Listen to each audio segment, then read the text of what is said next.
leadership is not the same as authority. Ya. Katanya, leadership tidak sama dengan kewenangan atau kekuasaan. Ada banyak cara untuk menyelesaikan pekerjaan walaupun dia tidak memiliki kewenangan atau otoritas secara langsung terhadap timnya. Leader tetap bisa memimpin di berbagai area tanpa jabatan formal dan menyelesaikan pekerjaan hingga tuntas.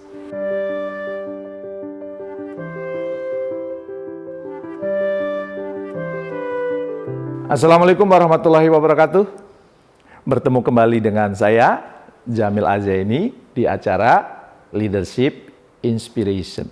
Semoga Bapak dan Ibu semuanya semakin sukses, makin mulia. Harta tahta kata cintanya makin tinggi, di saat yang bersamaan, harta tahta kata cinta yang diperoleh menjadi sumber manfaat buat orang-orang di sekitar Bapak dan Ibu sekalian. Baru-baru ini ada yang curhat kepada saya, Pak, sekarang saya sudah tidak menjadi pemimpin lagi karena semua difungsionalkan. Jabatan strukturalnya banyak yang ditiadakan. Pertanyaan saya, benarkah kita sudah tidak menjadi pemimpin lagi saat kita tidak memiliki jabatan struktural? Gimana menurut Anda? Iya. Banyak pandangan yang sudah terbiasa beredar di tengah masyarakat ya bahwa mengidentikan leader itu sebagai sosok yang memiliki kewenangan, hubungan atasan bawahan secara struktural.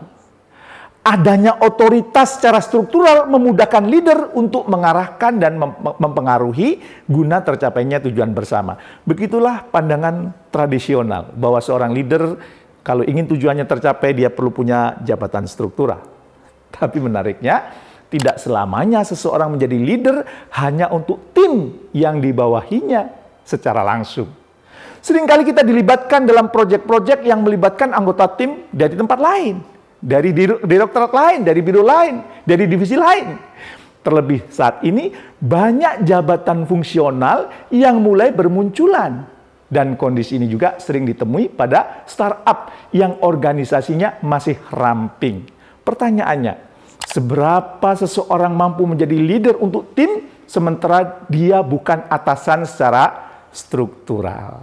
Nah, menurut Ron Heifetz dan Marty Linsky, ya, pendiri Harvard University John F. Kennedy School of Government, ya, menuliskan dalam bukunya Leadership on the Line bahwa leadership is not the same as authority. Ya. Katanya, leadership tidak sama dengan kewenangan atau kekuasaan.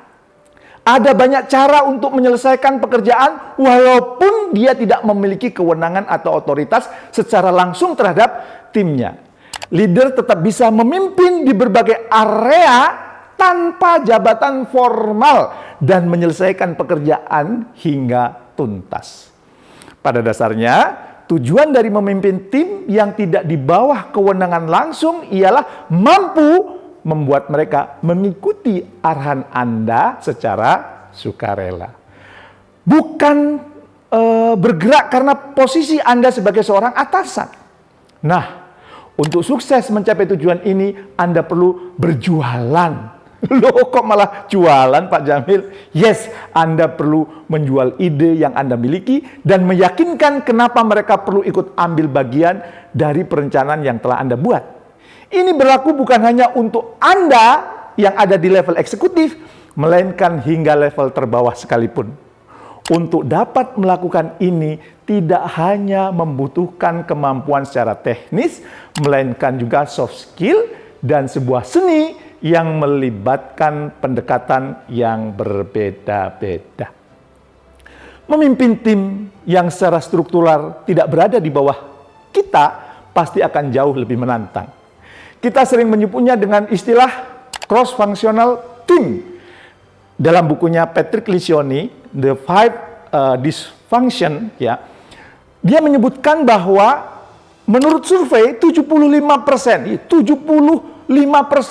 cross-functional team tidak berhasil karena menghadapi berbagai tantangan. Apa tantangan yang sering dihadapi? Ya, ternyata menurut Harvard Business Review, biasanya ada 2 tantangan yang dihadapi oleh para leader ini. Pertama, terlalu fokus terhadap kepentingan dari divisi atau departemennya. Apabila ini terjadi, semua akan bekerja secara silo dan menimbulkan konflik kepentingan. Yang kedua, terjebak rutinitas dan target yang harus dicapai. Sehingga Anda melupakan hal-hal yang lebih penting dari pekerjaan, yakni membangun hubungan jangka panjang terhadap rekan kerja, cross-function tim Anda. Dan pada akhirnya, Anda terjebak kepada angka-angka dan rutinitas pekerjaan yang seolah datang tiada henti. Lalu bagaimana agar Anda mampu menghadapi tantangan yang ada? Praktekkan 3C. Berikut ini ya. Apa itu 3C? Yang pertama, communication. Hal yang paling utama perlu dikomunikasikan ialah goal besar yang ingin dicapai bersama. Ini perlu dikomunikasikan secara eksplisit dan mendalam agar tim memahami titik yang ingin dituju. Komunikasi ini harapannya tidak hanya bersifat satu arah, dari leader terhadap anggota timnya, namun dari segala penjuru. Iklim dalam tim memungkinkan setiap orang dapat berbicara, bertanya, memberi jawaban, ataupun memberikan arahan terhadap satu sama lain. Untuk dapat mencapai situasi seperti ini, trust dan psychological safety menjadi pondasi yang perlu dibangun bersama. Nah, untuk yang mau tahu lebih jelas bagaimana membangun psychological safety, silahkan cek video-video saya sebelumnya ya. Saya sudah banyak bercerita tentang ini, dan itulah yang akan melahirkan kreativitas, produktivitas, dan sebagainya. Oke, kembali ke sini. Komunikasi ini sebaiknya tidak hanya dilakukan untuk membicarakan mengenai pekerjaan. Anda dapat mencoba mulai membangun hubungan jangka panjang dengan berkomunikasi secara personal. Bertanya apa yang sedang divisi atau timnya sedang kerjakan, kabar keluarganya seperti apa, ataupun minat dan hobinya seperti apa, gambaran kehidupan terbaik yang dia impikan, yang dia perjuangkan seperti apa. Ya, jadi ngobrolnya tidak fokus hanya kepada pekerjaan. Komunikasi yang baik akan membuat kepemimpinan Anda semakin kuat. Yang kedua adalah collaboration.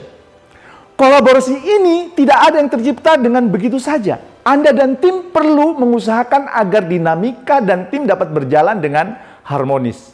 Kolaborasi yang harmoni bukan berarti tidak ada konflik dalam tim. Perlu diingat, anggota tim berasal dari divisi atau departemen yang berbeda-beda. Latar belakang kehidupannya berbeda, di mana kesemuanya memiliki tujuan dan prioritas yang ingin dicapai juga. Dan masalah yang berbeda satu sama lainnya juga muncul.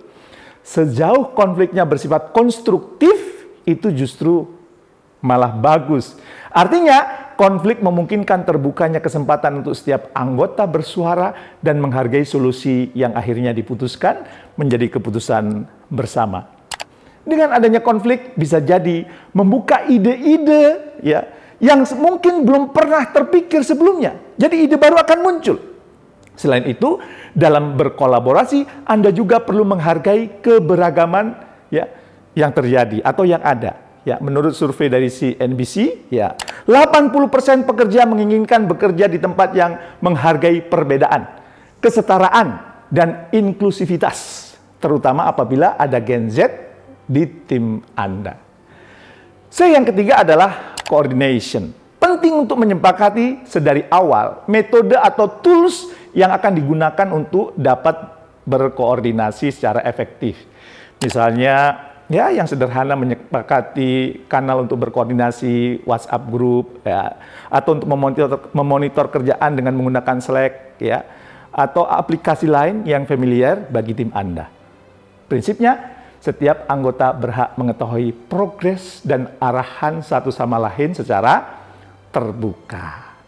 Temukan berbagai aktivitas yang memungkinkan Anda dapat mempraktekkan 3C, walaupun Anda sudah mengupayakan. Bisa jadi taktik-taktik yang sudah saya jabarkan dalam video ini ya tidak cukup meyakinkan anggota tim terhadap kemampuan yang Anda lakukan. Tidak ada salahnya jika Anda berdiskusi dengan atasan dan anggota tim Anda yang lebih berpengalaman, ya, yang lebih agile mungkin, dan boleh jadi lebih menguasai lapangan untuk menemukan jalan keluar bersama. Dan kalau dirembukan, dikoordinasikan, itu akan semakin enjoy, itu akan semakin asik.